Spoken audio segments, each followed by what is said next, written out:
Hi, I'm Tina-Desiree Berg reporting for Status Coup News. And this week on Right Wing Insanity Report, I'm very excited to have a special guest with me. His name is Campbell. Not only is he a senior editor at Huffington Post, but he is the author of the new book, We Are Proud Boys. I just finished reading. It's a great read. If you don't know a lot about the history of where they started from, what kind of compelled them to use political violence as normalized political discourse, this is a great read. So welcome, Andy. I'm glad to have you on the show. So happy to be here. Thanks for having me. Absolutely. So right off the bat, I wanted to ask you, when did you first become aware that the Proud Boys were an entity? For me, it was like 2017. I'm curious to know when you... Yeah, I mean, it was about early 2017. I mean, but through 2016, we were covering increasing acts of violence at Trump rallies. I was a national crime reporter, so I was covering, mass shootings prior to that. But during Trump's rise, there were all of these new groups that were showing up at MAGA rallies. There were kids draped in weird internet Nazi regalia like Kekistan flags and Gab stuff. And so we started looking at these groups and, sussing out who were the most important ones. The Proud Boys immediately showed themselves to be concerning because these guys didn't want to be anonymous. They wanted to tell you their names. They wanted to talk to the press. And most of all, they wanted to be lionized for the violence. They have a number of members, as you know, who have nicknames based on, the acts of violence that they've committed. And so this was super concerning. That was about early 2017 is when they started showing up at MAGA rallies and really making a name for themselves. And so covering them ended up being a good bet because, of course, they've been in orbit of so many acts of political violence since then. So many acts. And it was really interesting because 2017, Trump had already won the election. Generally, you see rallies prior to an election to help your candidate of choice get elected. But this was a new phenomena for me, seeing, Huntington Beach, Berkeley, Portland, all of these locations, Beverly Hills, became locations of just weekly rallies after he won presidency. And they all started coalescing around various ideas. You mentioned Kekistan, which is a word I have not heard in a while. Let's talk about that because I think a lot of people have no idea what Kekistan is. 4chan, Pepe the Frog. This all of these, this memeology that came from the dark corners of the web, like 4chan. The Republic of Kekistan was a sort of like Nazi meme. Where they created this new country for the 4chan kids, and this kid that I saw was wearing a Kekistan flag as a cape. That flag was actually a German Nazi war flag, but instead of red, it was green, and in the middle where the swastika should have been, it said Kek. And so we saw all of these types of groups, and like you said, they were out there showing force way after their president had won for them. These guys realized through Trump that they were allowed to come off the internet and into the real world. They saw Trump as their guy, the guy who would push their ideology. And they weren't wrong. So Kekistan, and it reminds me, Jack Posobiec, I can never say his, thank you. I can never say his name right. I recall him doing a pro-Kekistan rally with Richard Spencer in Washington, D.C., where he was sort of defending this idea of Kekistan as an area where you could go for free speech, but it was really white supremacy. Absolutely. And the Proud Boys, too, are rooted in white supremacy. These guys, like Posobiec, are really, really good at positioning what they do as something more political and politically minded rather than Nazism and white supremacy. I mean, if you can convince a swath of Americans that you're out there in the street fighting for patriotism rather than misogyny, bigotry, and white supremacy, then it's a lot more palatable to the Americans. And that's why people like Posobiec are still around and connected to the upper echelon of the GOP right now. That's right. Completely connected. Roger Stone, we can go through some of that in a minute. But it's amazing that they are so successful about reframing white supremacy, white nationalism as something more kinder, more gentler, what I sort of call the suit and tie Nazi crowd. And I think that's by design. We had Proud Boys that were in Charlottesville at the Unite the Right rally. And a lot of people don't realize that. Fraternal Order of the alt-Knights. Like this was Kyle Chapman, who now runs a Telegram called Proud Goy. He's a full neo-Nazi. Enrique Tarrio was there with him. They engaged in a lot of political violence. So those roots of white supremacy are definitely ingrained in who they are. And it's surprising to me how many, maybe not so many now, but how many Americans did view them as just, oh, they're just a drinking club. They're just a little conservative. Right. But that and to your point, the law enforcement community still believes that they are what they say they are, which is a fraternal drinking club. Not only after January 6th did the DHS and outgoing officials say, oh, we thought they were just, a drinking club that got out of hand from time to time. But just last week, it was revealed through the January 6th committee hearings that the Secret Service? Secret Service. I was yeah, going to say the SS, that was wild.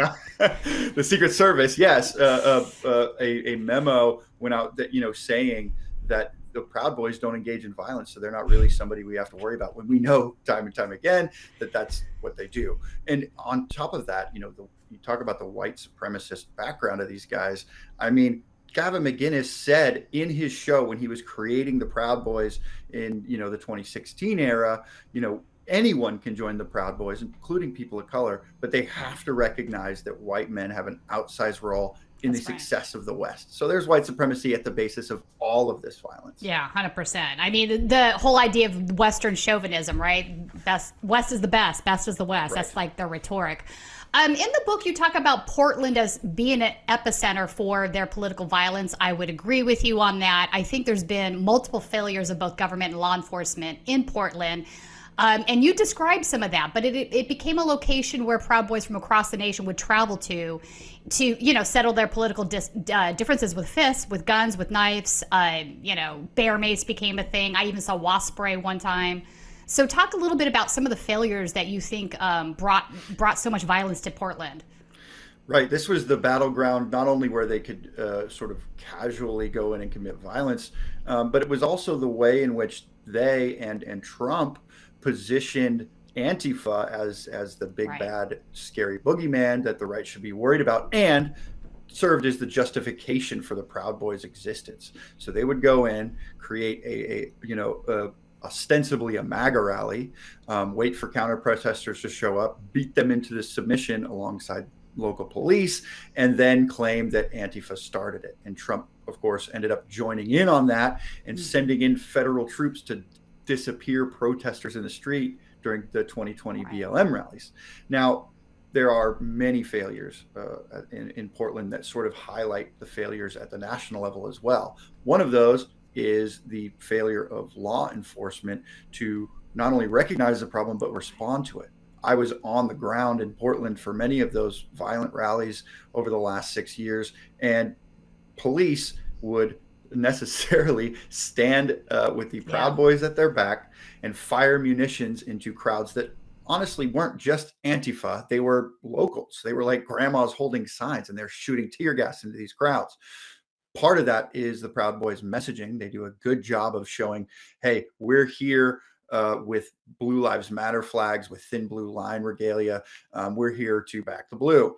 And so the police would always point their munitions at the other side, which may have been saying, fuck the police, right? So there's a problem there. There's also a problem with Proud Boys who are law enforcement officers. Yeah, many of 100%. Those. And same with Oath Keepers. At the end of the day, the Portland higher ups, the mayor, the governor, didn't respond to it because they characterized what the Proud Boys were doing as a free speech issue and not an issue of violence and discrimination, which is exactly what it's always been. And that is indeed the case. The crossover from other right-wing extremist groups was definitely present there. And and we've seen it not just in Portland, but everywhere where local law enforcement do turn their backs on the Trump supporters and fire, less lethals, not just tear gas, rubber bullets, whatnot, into BLM or anti-fascist protesters. I've seen that so many times. And in fact, Andy, I remember one time I was covering this protest, and the guy that had the Trump, do you remember that Trump float thing that was traveling around the country? I think he was from Michigan originally. Yes. So he was standing on that, and he had a handgun that he pulled out of his pocket, and he was sort of waving the handgun around. And the police none of them were facing the Trump side. They were all facing the counter protesters. And I was like, there's a dude with a handgun behind you. You might want to turn around and check that out. Right. But it's just, it was just sort of how it was. I think things have changed a little bit post January 6th. The last protest I covered, they faced both sides. So right. Slight change there, but there's a slight change. The issue is that even today, following January 6th, you have law enforcement that doesn't know what to do when it finds out it has a Proud Boy within its That's ranks. Right. Last week in Chicago, they just announced that a Proud Boy officer won't be penalized because right. It's not illegal to be a Proud Boy. When again, this is an issue of discrimination. Functionally, right. In the street, a Proud Boy cop is no different than a Nazi cop because they still believe that, political violence against the left is in their rule set. They have white supremacist tenets. And so what is that? How is a black person going to see justice when a Proud Boy cop is on the other end of a gun? I mean, that's right. Just not going to happen. And so police departments have got a lot to do in terms of rooting out this problem and then responding to it for sure. Right. No, you're not wrong. And even the FBI recognizes that there are connections between right-wing extremists and local law enforcement. It's been a perpetual problem. And Absolutely. Apparently they're not ready to deal with it yet. I know we have several Proud Boys that were here in local law enforcement and at the time, back in 2017, 2018, they weren't embarrassed to be Proud Boys. You're right. They wanted to be known. They wanted their names out there. And so you would go to their, Facebook profile and you would see that they were a cop and they had, a 4th degree Proud Boy tattoo. So, and there's a bias that goes with that, and that needs to be recognized. Absolutely. Absolutely. And it's all over the military as well, which is 100%. Yeah. Military is a big concern, also with neo-Nazis. So it's really clear at this point that January 6th was pre-planned. I don't think that's up for debate. You have in the book a document that sort of spells out how the Proud Boys had these tactical teams that they were going to put in place on January 6th. I don't think, even though they were trying to be that organized and maybe they were acting like a mercenary force, I don't think they're quite up to speed capability-wise, thank goodness, to be that. But no. Their intention was definitely there. Walk us through those plans because they're pretty crazy. Yeah, so the plan that I got a hold of was sort of mirrored the Enrique Tarrio rhetoric prior to January 6th, but this planning document was for an event in NYC on January 10th. Obviously, it fizzled out because of what happened at January 6th, but it mirrored kind of how the Proud Boys were planning and getting ready for civil war on January 6th. This plan had them, it named officers who would be standing in different parts right. of the city, waiting for anti-fascists to show up, calling into their squadron, sitting on different parts of the city and, making phalanx positions. And none of this Spartan warrior stuff ever plays out in the field. The Proud Boys' right. primary tactic is go in a big group, find the smallest group of anti-fascist protesters that you can, and beat the crap out of them and get away right. before police can catch you. And do it while drinking. Right. But it did. Yeah, absolutely. I mean, ripping lines of Coke too. I mean, these guys are they're all cokeheads when they go out. Yeah, absolutely. It's true. Like we could talk about that in a second, but I've noticed that you can tell that they're all aggressively coked up. And they have no issue admitting that. I mean, this is a fraternity in the sense that they are drunkenly walking down the street and waiting to fight anybody that they can. But right. the document showed not their tactical prowess, but how much planning goes into this stuff. And we've seen time and time again throughout the years. I also, was given chat logs for another event in 2018 where they're, holding up their guns, trying to figure out how to get weapons inside places that don't allow them, what weapons they can bring, how they're going to attack people. These guys plan everything. And surprisingly, still to this day, they plan it all on Telegram and other chat rooms that are right. definitely being infiltrated by the feds and people like me. 100%. And they like to tell on themselves. They do. They absolutely do tell on themselves. Listen, you mentioned some of the misogyny that the Proud Boys engage in, and that's definitely part of their tenets, right? They're very misogynistic. I recall one time I was covering one of their events, and one of them says to me something like, "Do you even have a degree?" in journalism, and I said I have a master's degree, and he's like, nah, that's in women's studies. You know, so like no matter what your response is, they're going to find a way. And later on, I recall in that day, one of them got up there and made a speech about how so many of their members were looking for wives and they wanted housewives. And I'm like, has it occurred to any of you that the reason you can't find a wife is because of the things you say and do? I'm really glad you brought this up, because they are obsessed with the sort of testosterone fueled violence that people like, you know, Tucker Carlson and Joe Rogan push. You know, they're basically saying this is the end of masculinity, feminism is winning, and please buy this protein powder, by the way. Right. The Proud Boys are all ingrained in that, and they believe, you know, they have these weird rules. I'm not sure if your listeners know about the second degree of being a Proud Boy, which requires the serial. That you not. Yeah, there's a serial punching thing. Oh no, this is the not masturbate one. I can't forget which way they go. Both are in the second degree. You're absolutely right. Okay. So the second degree rank of the Proud Boys requires that first you are surrounded by other Proud Boys and punched until you can name 5 breakfast cereals. This is supposed to gear you up for fighting. It actually looks really embarrassing. You can find this video on YouTube of this initiation ceremony. But the second part of the second degree is that you cannot masturbate unless you are within several feet of a woman. And so you can imagine what kind of horrifying situations that creates. But they believe erroneously that this raises your testosterone for the fighting. And so it's all rooted in this sort of misogyny. Now, the other interesting facet that I found is, you know, women in this space. I didn't realize until writing this book how many women are working to thwart, you know, in the activism, research, journalistic circles, working to thwart extremists, mostly anonymously and mostly without any, you know, semblance of kudos thrown their way. I spoke to a woman anonymously, I call her Ashley, who infiltrated the women who sort of latch on to the Proud Boys, and she created a character for herself to infiltrate as a mole, she described as, you know, this bimbo with vocal fry, and she loves Kim Guilfoyle, and she hangs out with the women who hang out with the Proud Boys, so that then she could get close to them and sort of give video and other information back to her activist circles. But what's so interesting about that story is that I asked her, you know, weren't you worried creating this fake weirdo character that you were going to get caught and hurt? And she was like, no, actually, because the women who were attached to the Proud Boys also had these fake characters because they believed that those were the kinds of women that Proud Boys were looking for. Right.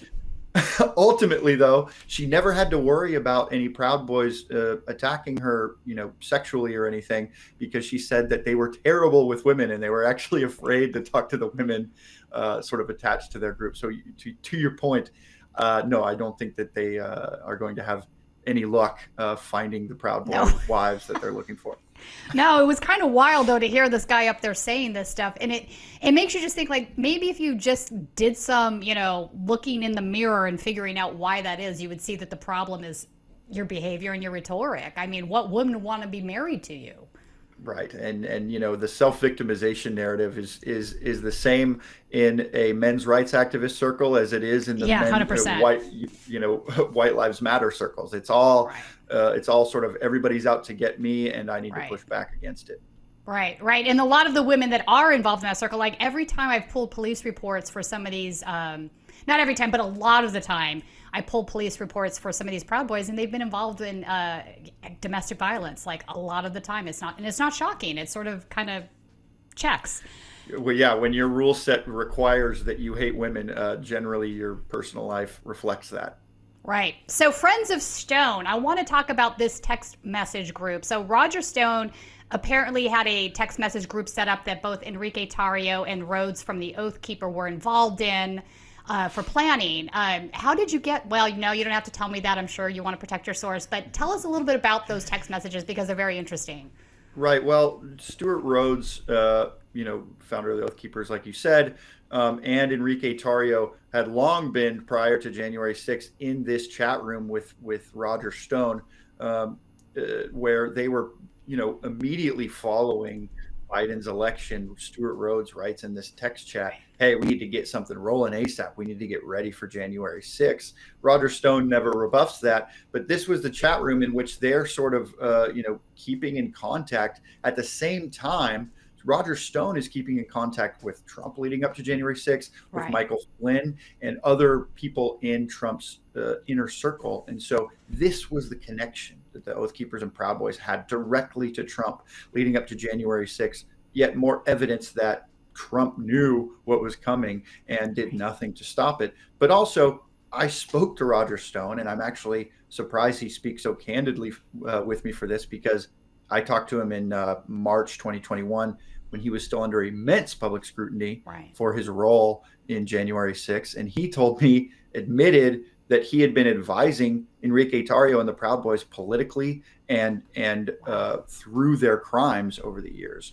This guy sees himself as a friend and mentor of Enrique Tarrio, who is the one, by the way, that brought the Proud Boys out of Unite the Right and said, we need to be more political or we're going to dissolve as a group. And through Roger Stone, he was successfully able to do that. So what these texts showed is there is a huge connection between Trump's GOP and the rioters that day, for sure. Oh, 100%. And just the GOP in general, we had some Proud Boys that were serving in various central committees inside the party here in California, and I'm sure that's true across the nation. I also think that they have sort of a newer mandate to get involved more locally in politics. Part of it might be sanitizing their image past January 6th. Part of it might be realizing that they can have greater impact if they do run for local office. We see them at school board meetings. We see them running for school board. What do you think that's about? Well, like Enrique told me, between his 2 stints in jail, he wanted to make sure that, they are getting more political. They're throwing their weight behind agreeable candidates. And this is so that they can normalize what they really want to do, which is that political violence. And it works. I mean, the amount of Republicans who are not only tied to the Proud Boys, but sort of celebrate them as this necessary defense force for the GOP is wild. I mean, people think after January 6th, Enrique Tarrio and a bunch of leaders are going to jail. Well, that doesn't change the fact that the Proud Boys have been on a parade of violence since then and continue to show up wherever Tucker Carlson or Donald Trump point their finger. So the violence isn't stopping. And certainly the GOP has not rebuffed any of these groups. They've only embraced them further. Going into this election and next, we're going to see a lot of political violence because of that embrace. It's terrifying. I don't disagree. Trump is obviously going to be rerunning for election, barring ending up in jail. I don't see that happening, even though possibly he should be. I think what he's done is worse than anything Nixon ever did, but that's a conversation for a different day. Do you think he would end up pardoning everybody related to the January 6th prosecutions? He said that, or suggested that he would do that. But Trump, like the Proud Boys and like sort of his entire cadre, is not loyal whatsoever. And so unless he thought that, doing so would sort of rile up his base and make people happy, I don't see any political play for that. But, the people that he is pardoning are people like Roger Stone, who definitely know where the bodies are buried, right? I mean, he's doing full tit for tats on those pardons. And so, unless he believes that he's taking a tank and that he believes that his entire base still believes in the spirit of January 6th, which there's evidence that that's true, we'll see. I'm certainly, I could see him pardoning a few of the leaders, many of whom have sort of coalesced in those DC jails and become a mini jail gang of their own. Right. It's going to be interesting to see how they come out of it. I mean, regardless if the January 6th defendants are pardoned, I definitely see groups of them sitting on, as a group on Tucker Carlson and being lionized as political prisoners, as they've already done, right? Oh, absolutely. They're martyrs, right? They're martyrs for the cause. And I believe that is the case. People do think that on the right. They think that these guys are doing a noble deed by, taking the fall. Let's talk about Jeremy Bertino for a second. Noblebeard. He is now apparently cooperating with the federal government on this prosecution. I was surprised when I read the story. What are your thoughts on that? Yeah, Jeremy Bertino is one of two Proud Boys who, during their sedition trial this December, will, testify against their own, and so it's going to make this case so interesting. But Bertino, in order to get a lesser sentence, presumably, agreed to plead guilty to seditious conspiracy, a very rare charge. I think the last time seditious conspiracy was successfully prosecuted was 1995 against Islamist terrorists who wanted to blow up the UN and other buildings, right? Right. So the government is certainly saying this is serious, and the fact that we already have a guilty plea, is going to lead the Proud Boys to believe they're screwed. And certainly, I think the Justice Department wants to use that to get higher and higher. I think that through the Proud Boys trial specifically, because you have so many of them ready to testify against their own, we're going to learn more about that Roger Stone relationship, about potential relationships with Donald Trump, and what they knew and when.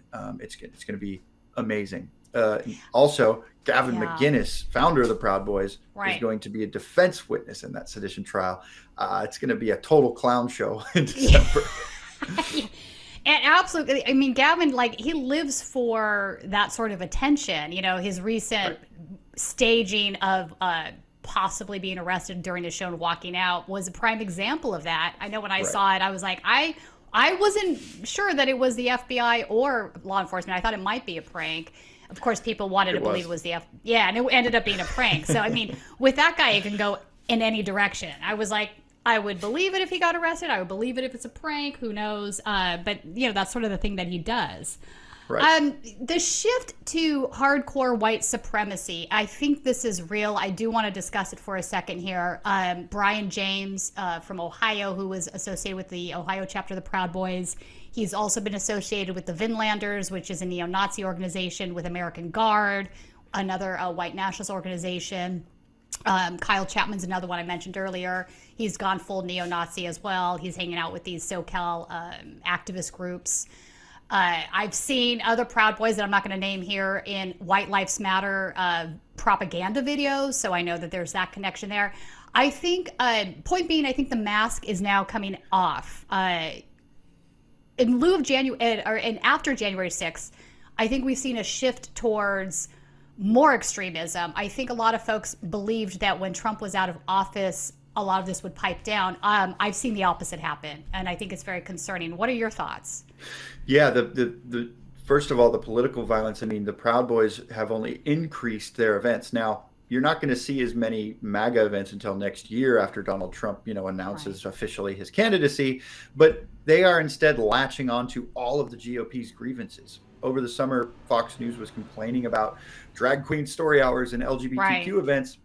And the Proud Boys, and alongside neo-Nazis and other, skinhead groups, are showing up at drag queen story hours across the nation. They're showing up at children's hospitals where trans rights are being discussed, and they're showing up at pro-abortion rallies. So the political violence isn't just, at MAGA rallies, at BLM rallies anymore. It is in every facet of American civic life. And so that's concerning, and that's not going away. It's getting worse. But the white supremacy shift that you're seeing, you'll notice that not only are these extremist groups sort of internally going, it's not so bad that we have Nazis. But the GOP is making that shift publicly. I mean, the things that you're seeing Marjorie Taylor Greene and other polls and pundits say on campaign speeches right now, it's fully anti-Semitic, it's anti-Jew, it's Trump, just the other day, was it yesterday, said, told Jews to be careful. I mean, this is a full shift from the GOP, not even dipping their toes in the water or tiptoeing around the idea of white supremacy, but fully embracing it and pushing out and holding this big dial that says white supremacy and turning it, and their crowd is loving it. And so they're loving it. Yeah, it's scary.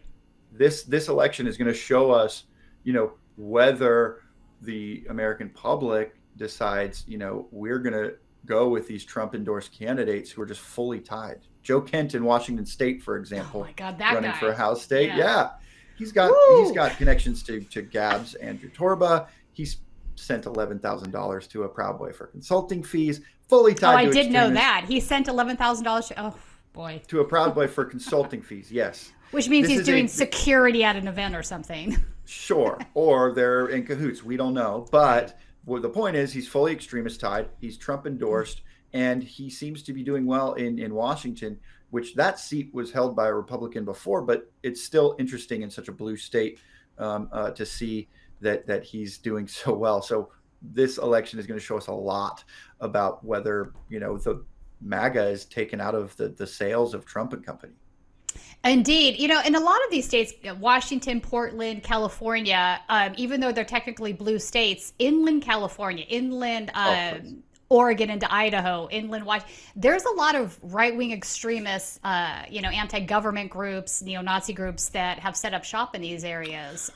Well, I'm from Washington State, and you go anywhere east of the I-5 corridor, and I mean, my high school, there were high school parties with freaking Confederate flags at them in the woods of Washington State. I mean, you talk about a state that was not involved in that effort. I believe it. It is very Trumpian, very racist, and they've got it all out there. And once you leave those big cities, it's certainly, and that's a big reason why the Proud Boys have been able to coalesce around places like Portland. They are just outside of the city, and there are a lot of them. There are Nazi factions out there, all kinds of far right extremist groups. 100%. And Cliven Bundy's now running for governor. Which is kind of wild. It's exhausting. I know. It's exhausting. You can't even keep up with this stuff. Okay, so my favorite chapter in your book, no contest, was your chapter entitled First Amendment.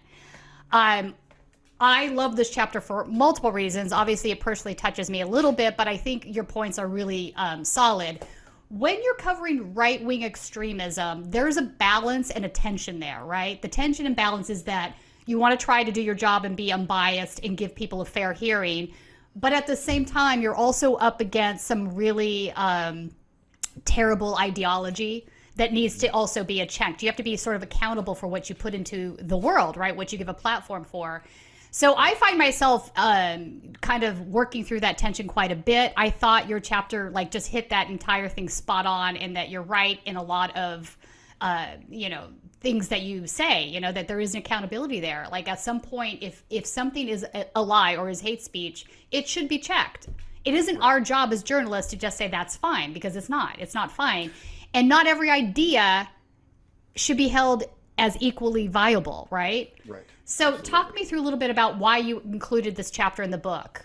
Yeah, I mean, the worst part of my job as an extremism reporter over the last 6 years is also being finger wagger in chief to other mainstream media sources who don't get it right. And by not getting it right, the media has propelled these extremist groups. And, the classic newsroom wants you to find all sides of an issue. And today, working with extremists, the lazy way to do that is to just go, okay, I'm going to talk to one of the victims of these extremist groups, and I'm going to talk to a member of these extremist groups, and hold those two on the same plane and say, ask them questions. But the problem that gives off when you're giving a segment is that it puts them on a similar plane. I was talking to a Black professor at UVA following Unite the Right, who was on the phone with an Associated Press reporter who wanted to speak with her, and alongside the interview with her, wanted to speak with Jason Kessler, the Proud Boy white supremacist who organized the thing. And she was like, you want to interview me alongside somebody who doesn't believe that I'm fully human? I mean, there is no reason to give the person we know hates Black people and thinks that they should be exterminated a platform to spout what they want to say. There's just no reason to do that, and it's hurtful. And so what I say in my book is best practice is to understand. You have to be knowledgeable about your sources and say, I'm not going to sit Gavin McInnes down in front of a camera and say, hey, are you guys violent? Do you take responsibility for their violence? We know they're violent. They've been on a parade of violence for 6 years. And so I don't need to ask that question. And I know that Gavin McInnes makes a point to lie. He makes a point 100%, to obfuscate and sanitize himself for the media because he says it on his show. That's what we want to do. And so you just have to be knowledgeable, and you have to accept that sometimes it's okay to be biased as a reporter, in the sense that you just know. Some people call it bias. I call it expertise. I know what these guys are coming to the table with. It's racism and lies. Yeah, I agree with you. And I think a lot of the times that a lot of these mainstream reporters for the networks, they don't know. I mean, there's been a whole entire vacuum of reporting in this area from these entities because, well, a lot of times they don't even want to send somebody out to these protests or these events because they're dangerous. They don't want to pay for security. It's more expensive. They'd rather license footage from somebody like myself, right? It's easier for them. It's cheaper. But you're right. They're lacking a very serious expertise. And it's very problematic because when Gavin says, yeah, I don't like violence, I'm just a drinking club, and they don't give any pushback to that, that is it has nothing to do with bias. It's putting a wrong narrative, an untrue narrative into the world. And I think more important than perceived bias or optics is a commitment to veracity. Right. Just telling the truth. And it not only does that put people in danger, but because the media allowed them to define themselves in so many segments over the years, that's the reason why law enforcement believes the same thing. We have to call a spade, for sure. Right. 100% agree with you. So I really appreciated that chapter, and I hope that more people read it and maybe have a better understanding of why these two viewpoints shouldn't be treated equally, because it is dangerous and it normalizes a lot. A lot of the political violence we're seeing has been normalized because of the media. And I think that sometimes they're very happy about having all this Trump stuff on air because it brings them views and they're making money off of it too. I totally appreciate that, because I wanted this book to be more than just a history of the Proud Boys, but also a primer for everyday people on parsing this extremist world. It's really confusing. And on top of the mainstream media that is just kind of screwing up and not handling them properly, they're also padded by this huge network of right-wing media who is totally promoting them and believes in what they're saying. And so they have they have a full network behind them, and that's terrifying going into this next election. It is. On that note, can we talk about Andy Ngo for a second? Because I think he's one of the reasons that's part and parcel to the cause. I know that this is somebody who has taken footage from me, other people too, lots of people, edited it to tell a certain story that was not true, made Antifa, anti-fascist, the boogeyman, the bad guys, not showing the, and it's really problematic. That amounts to propaganda. And the fact that those individuals are treated the same as a journalist would be is really problematic, in my opinion. Absolutely. At the same time as, people are sort of beginning to distrust the mainstream media, not only because Trump tells them to, but because, the mainstream media is getting it wrong. You have these grifters like Andy Ngo who are total liars and are using footage falsely to sort of create a narrative for Fox News and the New York Post and other places. Andy Ngo not only lies in his reporting, makes up facts, and sends his followers after innocent people to hurt and harass them. But he, in I believe 2018, maybe 2019, was filmed in Portland hanging out with Patriot Prayer, a sister group to the Proud Boys, while they plotted a felonious assault on activists there. They carried it out on video. Andy Ngo went on Tucker Carlson that evening and said it was Antifa who started it. And there's video of him hanging out with these guys. There's evidence that he's just, friends and with the extremist groups. And so his work is very harmful, but it's also generally harmful that people sort of see him on the same tier as a journalist when he's just absolutely not. He is a grifter and activist for the far right. Oh, I 100% agree with you. And there was another instance, in fact, I'm remembering, where an event that I had been at that had become incredibly violent. Tucker Carlson licensed some of the footage, not from me. I would never license my footage to him, but somebody licensed footage to him. And he played just a little 30-second clip from what was ultimately a very violent scenario. 2 people were stabbed. I was hit twice, once by a Proud Boy, once by somebody else. It was crazy violence, right? But he played this little tiny clip and had he could have invited, you know, a million different journalists there. Andrew Kimmel was there. I was there. A guy from the LA Times was there. You know, I mean, there were a plethora of people he could have invited on. Tucker had Andy No come on, who wasn't there. Right. Well, because Andy No gives him the right narrative. And, you know, the total effect of all this is that the Fox News and their allies like Andy No have successfully created a false image of cities, American cities on fire.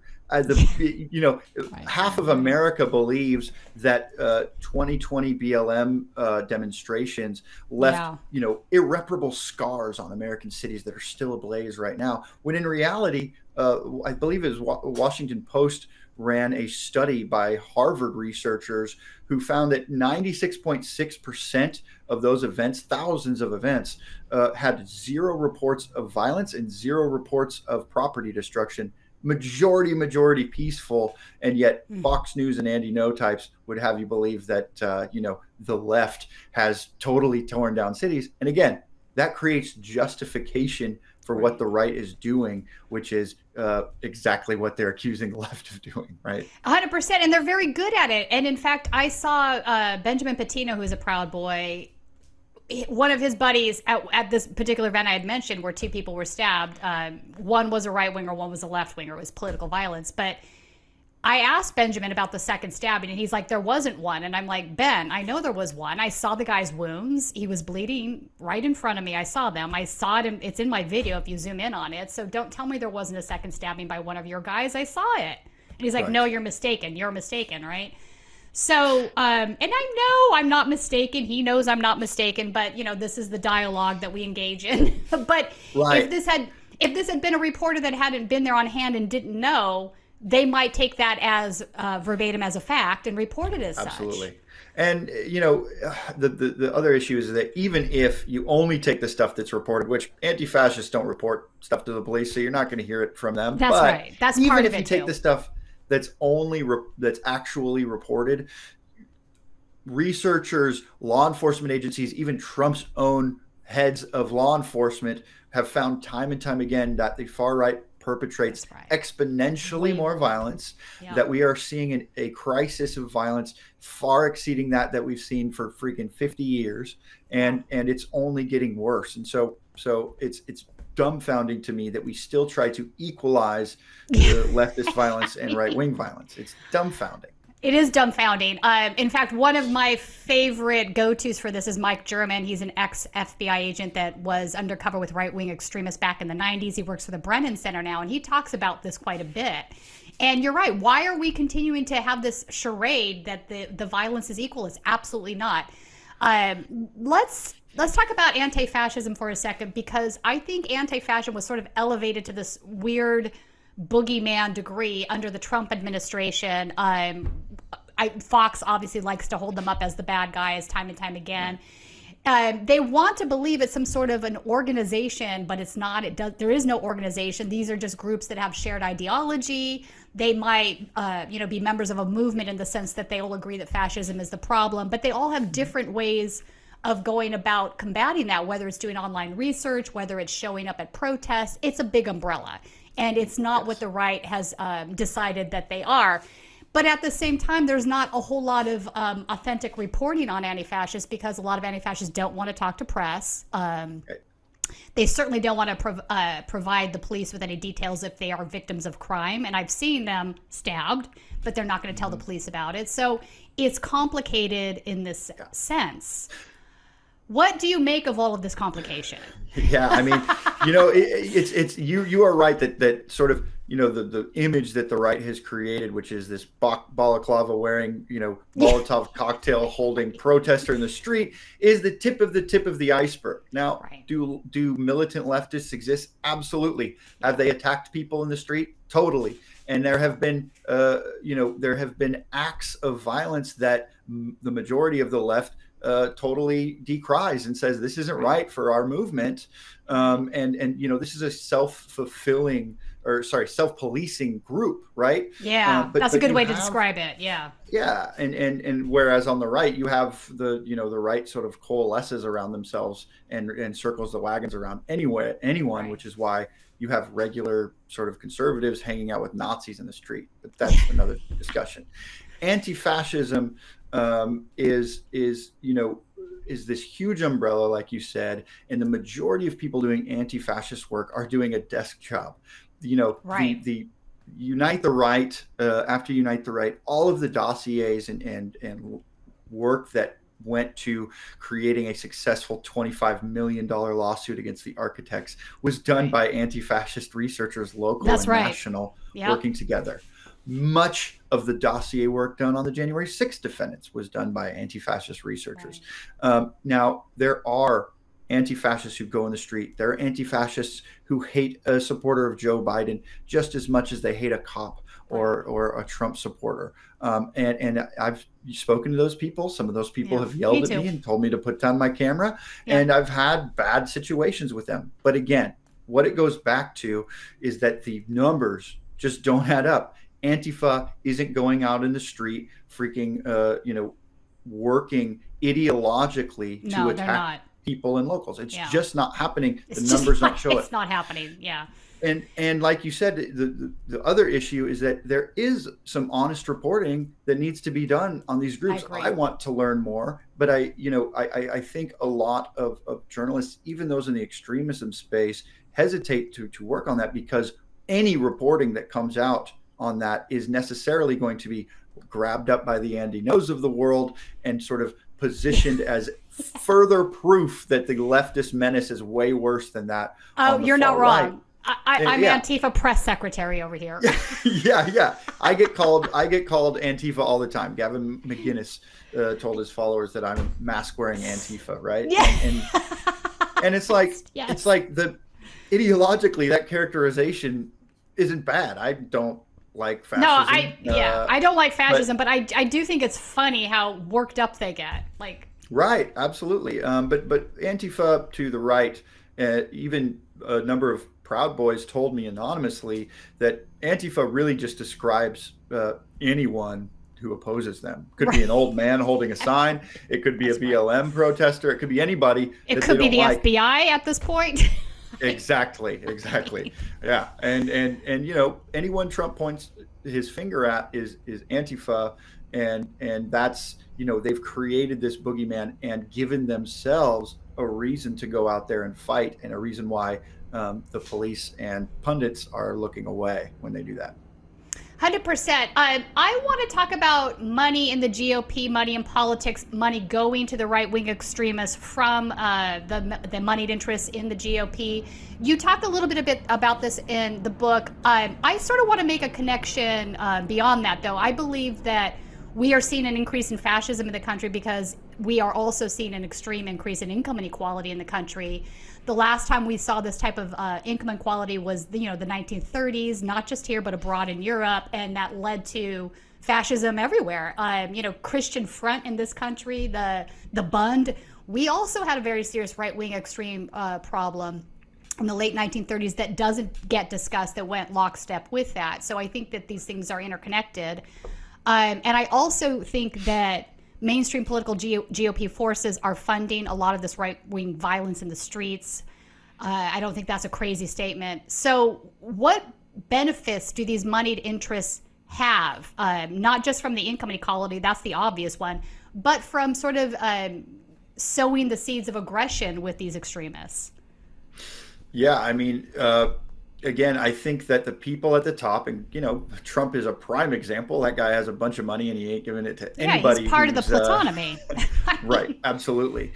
But creating this victim narrative allows for people who are totally in a class, in a different stratosphere than their base, to say you're one of me because these people are coming to get you.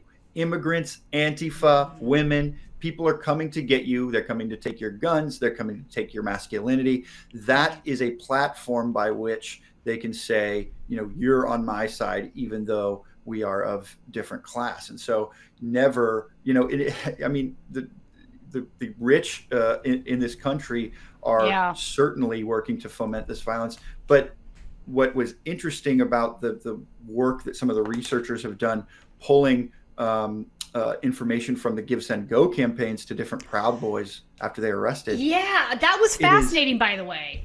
Yeah, and it's so fascinating because many of these people, appear to be poor people who are just throwing $5 or $10 to the Proud Boys. I thought those scrapes would pull out Peter Thiel types sending, $100,000 to the Proud Boys organization. But I was so surprised to see that it was everyday Americans. And that just goes to show you how well the extremist groups and have worked with the GOP and sort of created this narrative of what we are doing is patriotic. You need to support that because we are going to save you. Unlike, the police, unlike the left, unlike the crusty old Republicans at the top, we're going to get out there and fight for you. It certainly the money flowing just shows how the right has worked to create a sense of belonging for even poor people who really shouldn't see people like Trump as their saviors. Also, I was really fascinated by the connection with the Chinese immigrants that are against communism, which sort of ties into this idea, because the other part of the rhetoric that doesn't get discussed a lot, you've been on these protests, so you've heard it, is there is an anti-communist thing that I think even transcends the Antifa thing. Like, they're very much against communism. They think everything, Biden's a communist, I'm a communist, everything's communism, right? They'll throw the communists out of the helicopter, the Pinochet t-shirts. So that's also a thing. So I was really, really enthralled by the fact that these guys were giving Proud Boys a lot of money. Yes, just regular people from the Chinese diaspora. I think this was a USA Today report that first found this, but a lot of Chinese immigrants are pumping money into these extremist efforts and believe that Trump will save them from communism. When again, to Trump, communists, Antifa, BLM, all the same thing. I mean, these are buzzwords to them. This is the threats that they are posing barely exist, if at all. If at all, The only communist threat that I have is the young communist lawyer that I play Catan with on some weeknights. I mean, like the communism is not actually coming for you. No, but Trump has done a good job of convincing them of that. It's wild. Sure. I mean, even when I confronted some White Lives Matter Nazis on the overpass, they were about to throw a banner over the overpass, a Nazi banner. The guy literally says to me, "Aren't you a communist?" And I'm like, out of nowhere. So I was like, wow, really? Also, this guy's an ex-Proud Boy. So, I mean, it's sort of right. And what would it matter, together. Right? And what would it matter if you said yes, other than, oh, you just agreed that you are the thing I'm supposed to go kill? I know, right? Like, I was beyond that, what would that mean? I don't know. It was bizarre. I just didn't even want to ask. I was just like, no, I'm not a communist. But why are you throwing a Nazi banner over the freeway? It's actually, well, yeah. And it's scary because of Trump's rhetoric against the mainstream media, increasingly reporters and journalists and researchers in the field are the subjects of violence. And people were dragged into the crowd on January 6th because people thought they were press. The Proud Boys attacked members of the media. In fact, I spoke to a reporter who was at one of the rallies in December prior to January 6th, who was punched in the face by a Proud Boy after they were chanting "fuck the media." And he said he knew that the far-right violence had been accepted and sort of utilized by the American public, not just the extremist groups, because he got punched in the face and he looks out into the crowd, and there was a woman who he said could have been his own mother standing, with the regular MAGA crowd, and she turns to him and points to him and says, "You deserved that." And he was like, that's when I realized the shift had gone from just the extremist groups to everyday Americans that believe this stuff. They do believe this stuff. You know, John Farina, who was in the tunnel shooting for Status Coup that day, I mean, he had bruises up and down all over his, like, it was wild. He had massive injuries, but it's sort of become part and parcel to everything we're talking about, because the media, you know, the fourth estate, if you want to call it that at this point, has been sort of normalizing this stuff, as we discussed, not holding up a mirror to that, saying, wait a minute, is this a good idea? Are these guys really having opinions that should have equal and viable attention? And I think the answer to that is obviously no, but that ship sailed, I guess. Yeah, well, and it's getting to the point now where we're starting to recognize as mainstream media, you know, the New York Times, for example, is getting a little bit better at reporting on it, but we are way past the point of being of needing to just see the problem. We have to freaking respond to it, and so that Congress and law enforcement can respond accordingly, because they are certainly not. No, they're not. So is there any other part of the book that you would like to mention that I haven't asked you about? I asked you about all my favorite parts. I think your interview is great. I like to leave people, with the sense that, first of all, like we talked about, the majority of work being done against these guys is being done by locals around you. And it's not just Antifa, it's researchers from your local college, it's journalists, it's people from all over the spectrum. And going into this election, like I said, you're going to see so many extremist type candidates on the board. And so I think it's really, really important that we change the narrative around what activism is, what research is against extremism, so that people can gain more knowledge instead of being scared of being tied to Antifa or, the big scary left. Right. You know what? That's an interesting point, Andy. Sorry to interrupt you, but I hadn't really thought it in those terms. You're right. Another side of that is that people are afraid of being attached to these groups, of being called Antifa. Like, is that going to be tinged against my reputation or something? Right. That's a very real aspect of this, I think. Absolutely, and I think once the majority of people understand that even if you're just an analytical person and you want to look at numbers, that the far right threat absolutely outweighs all other physical violence threats right now, then they can start to understand that when my Harvard professor down the street publishes a thing in Washington Post saying, this is the threat, and leftists aren't the threat, that I can believe that and not see it as some sort of leftist op. We have a lot of work to do in terms of helping people to understand that issue going into this election, because half of the country is going to see an election denier on their ballots this year. And that's really scary. That is really scary. Secretary of States, governors, a lot of these folks that are putting forth this lie that Trump won the election are absolutely running for office. It's something we need to pay attention to. Andy, where can people buy this book if they see this interview and want to read it? Anywhere books are sold. It's not technically international yet, but Amazon, bookshop.org, or go to your local bookstore. It's all out. Right on. Thanks for coming on. I appreciate your time. Great book, and we will talk to you hopefully again in the future. Thank you so much. This was a great conversation. I appreciate you having it.